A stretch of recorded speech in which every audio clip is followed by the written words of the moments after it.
amma warra geggeessaa turan isaan kanaaf laanna jechuudha.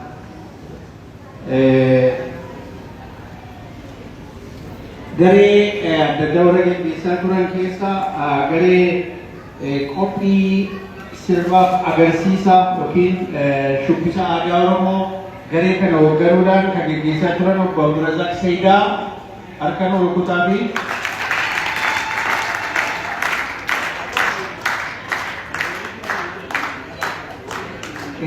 durataa agarsiis garuu isaanis dabaltanii laatanii jira garee sana isatti qindeessaa ture akkasiin fudhadhaa.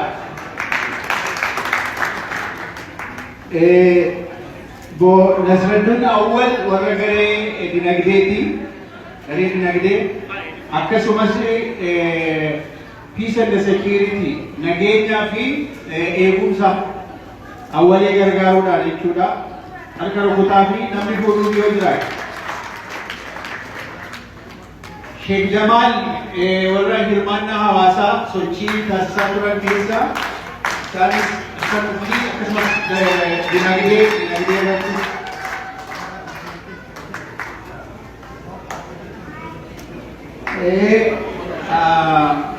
obbo Awwal garee akkuma isiniin jenne eegumsaaf nageenya peace and security harka rukutaa fi Awwal abbaa fiixaa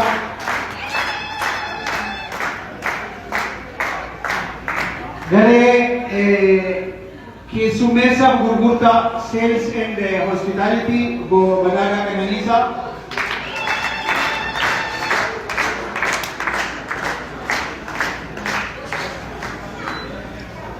garee geejjibaaf dhiyeessii obbo Ifaa Jireenyaa